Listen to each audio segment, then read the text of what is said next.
To be in the grace of loneliness is a true honour. To lie at the feet of such power is indeed humbling. Silently sitting within the arms of fear not only strengthens you, but also makes you courageous. I would wake up in the middle of the afternoon and realise that I hadn't unlocked the front door in days. Well, to be precise, from Friday evening till Monday morning. This didn't initially worry me until I looked at the answer machine and sighed as the 0 greeted me once again. Not one ring or message. Oh, wait a minute, the parents called to invite me over to lunch, but I made up some excuse that I was meeting friends in town, was going to make a night of it, so sorry, not today. Of course, that was a lie. I wasn't meeting anyone. That wasn't the point. Parents don't count when it comes to real conversation. They ring all the time, shoot the breeze with you, gossip about each other and your siblings. I don't consider that a phone call. It's more like a morality detector so that you don't stray too far. Yeah, I got truly disturbed when friends stopped calling, even though they knew I would be in, with very little to do with the hubby being away night and day. The silence is crushing. Apart from the neighbour's cat calling over on the scrounge for an extra feed and a chance to curl up on the sofa in front of location, and the hubby bouncing in from work at God knows o'clock, I was practically alone from 6 in the morning until 9 at night. Weekends, when the hubby clocked up brownie points with a new client, resulted in him staying overnight in the city in order to get into the office early, resulted in my own aching despair becoming my friend and confidant. So, you understand that for about the last 2 years, I have been fundamentally alone. Let me make this clear about the whole parent thing. I do love them, but I also loathe spending time in their company. The very thought of having dinner with them gets me all riled up because I know by the second hour the subject of children comes up. I made a promise to myself about 2, maybe 3 years ago to listen to 100% of what they said and reject 99% of it. They do mean well. They've been together for over 40 years and believe marriage is for life. Well, newsflash, I don't. Taking the chance of cutting them out and seeing them occasionally leaves me in a most dire position because I greatly reduce my social circle. Once I married, my single friends faded away through the flow of life. To be honest, I allowed myself to be carried away. When the hubby said, let's leave the city and move to the countryside, I jumped at the chance and thought, yes, this is happiness. What an idiot. If I knew then what I know now, I probably would have done the same thing because it was synchronicity. I should have known my single friends would never make the effort to visit me in the countryside, and the married ones with children consider me a misfit for being married and childless. So eventually the country swallowed me up and kept me prisoner for years. I think it's called the fear, but it's far heavier than you'd imagine. So, one day I wake up from some sort of creative amnesia and realise that I'm alone, stuck in a social crisis, surrounded by strangers whom I don't socialise with, and barricaded in a pretty house that it tantamount to being in a cage with the door open, bird unable to fly away. My many text messages and emails seem to be left unanswered by friends, and the less they do, the lower I get, until I actually dread the thought of someone inviting me out. And the joy of the hubby leaving for work in the morning is just too seductive. So when he calls again to say he'll be very late, my insides wobble, as I know that I can be alone to think, to sob, to lick my wounds and hide in my cave. When he suggests inviting a friend out, I give him a million reasons why I can't. There's washing, cooking, and wanting to read a book, the same book that I can't bring myself to pick up. So instead I set a bath and lie in it until the chill of despair melts.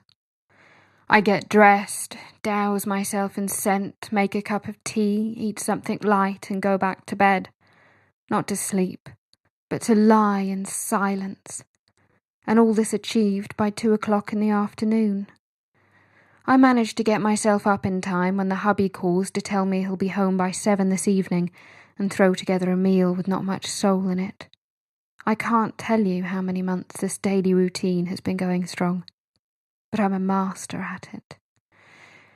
Tragically, my career has gone from weakness to weakness. What started out to be a glittering path with a lucky break on a woman's rag writing short stories every month abruptly crashed and burned when the magazine folded. Having only bullshitters for contacts, my walk back to financial security was littered with roadblocks and dead ends, whilst the hubby's career in architecture just blossomed.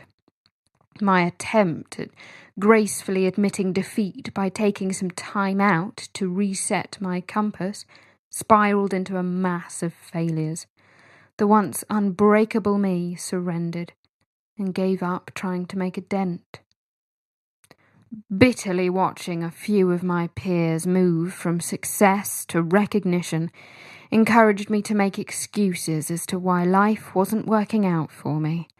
I made moving to the countryside the reason why I couldn't get to the city anymore, and being married a hole to hide in. I was a failure, so now I had to focus on being a married woman on the slag heap of life. This in turn got me out of a whole lot of responsibilities others faced, like being single or making an effort to beat out a career path. I, on the other hand, after years of doomed singlehood, married the hubby because he was the only one who showed concerted commitment and was free at the time. Do we laugh a lot in the privacy of our company? Not really.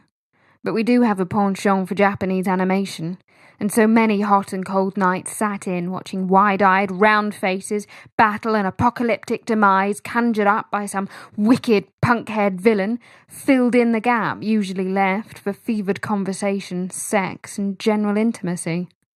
When this juicy morsel, the one about the non-sex, revealed itself in a very rare night out in the city with Singletons, Binky and Sarah, their wide eyes gave it away, and my insides somersaulted. I made an uncomfortable shift in my seat, fighting back tears of embarrassment and shame as my cheeks puffed hot. Something inaudible fell from my lips in the vein of, "We've both been very tired and he's working round the clock," and yada yada yada. I immediately saw they weren't buying it, and of course, why would they? To say they were taken aback when they first met the hubby is clearly an understatement, and their eagle-eyed observation of him during the dinner party at Binky's flat with Sarah, Lottie, Martine and her then toy boy Max made me want to run screaming to the hills. I managed to hold it together long enough to announce that we were engaged and considering a move somewhere quiet. From that day things were never quite the same. So, in the emptiness of anonymity, I made a comfortable dwelling in my cave and began to die in my 30s. However, on this day of clarity, I realised that I don't love the hubby, and never have really. That marriage was something to do to get me from single A to someone B. That I have never really been in love, and that I haven't succeeded in becoming a writer, something I long to achieve.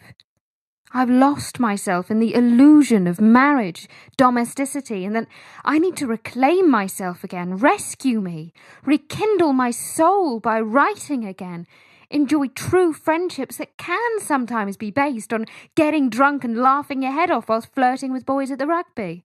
But mostly about joy and living in the moment and finding the man of my dreams. Can you believe it? It's hit me that I had to marry the wrong man and exist in an exquisite handmade prison in order for me to make it on my own and fall in bliss. Let me tell you, that's exciting. Scary, yes, but exciting definitely. I have given myself license to start again, to look through that open cage door and envision a beautiful, full me. I want to punch the sky, jump in the car and drive full throttle anywhere with my music on loud. I want to run up to the first gorgeous man I see and tell him that in this very moment I have fallen in love with him and his soul, with words streaming from my glowing core. However, before I do all those wonderful things and begin to build me, maybe it's wise to slow down Take heed and wait. I can't just walk out the door and never come back, and leave the hubby with a dear John. I have a pile of washing to do. That book won't read itself, and, well, there's always tomorrow.